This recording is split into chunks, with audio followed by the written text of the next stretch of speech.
காலசர்ப்ப தோஷம்னு ஒதுக்கப்பட்ட ஜாதகங்கள் நான் ஒரு 20-25 ஜாதகம் தம்பி வச்சுருக்கேன். எல்லா ஜாதகமும் 25-26 வயசுலேருந்து பெரிய டாப் லெவலில் போயிட்டுருக்காங்க அப்படிங்கிறாரு. அப்போ நம்ம அந்த இடத்துல எங்கே தவறாகுது அப்படின்னு பார்க்குறோம். பட் இது எல்லாத்துக்குமே சாத்தியம் இல்லை. சில விதிவிலக்குகள் இருக்க தான் செய்து, நம்ம இல்லைன்னு சொல்ல முடியாது.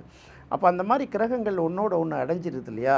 அப்போ ஒரு கிரகம் அதுக்குள்ளார இருக்கிற கிரகத்தில் எந்த கிரகம் பவர்ஃபுல்லான கிரகம் அப்படின்னு பார்க்கணும். அப்போ பார்த்தீங்கன்னா ஆட்சி பெற்ற உச்சம் பெற்ற கிரகங்களை விட சொந்த வீட்டை பார்வை செய்யக்கூடிய கிரகங்கள் இருக்கு இல்லையா?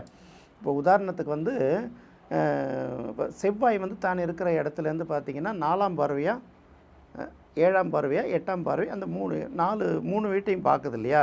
அப்போ அந்த மாதிரி அந்த ராகு கேது பிடிக்குள்ளே இருக்கக்கூடிய கிரகங்கள் ஏதாவது தன்னோட 5ஆம் பார்வை 7ஆம் பார்வையாலேயோ தன்னுடைய சொந்த வீட்டை பார்க்குதில்ல, அந்த கிரகங்களை எடுத்து அதுலேருந்து நீங்கள் கொஞ்சம் ஆராய்ச்சி பண்ணி பார்த்தீங்கன்னா இந்த ஜாதகத்துக்கு எப்படி பலன் சொல்லலாங்கிற ஒரு விஷயத்துக்கு வரலாம். இவங்க என்ன பண்ணுவாங்க, எடுத்துடுவாங்க. இப்போ நம்ம நிறைய இடங்களில் பார்க்குறோம்ல, சுக்கிரன்னா லட்சுமி அவ்வளோதான், அப்புறம் என்ன குருன்னா ராஜா, இதை தவிர பேச தெரியாது. 2-3 கிரகங்கள் சேரும்போது அங்கே என்ன பேர் வரும் அப்படிங்கிறது தெரியாது.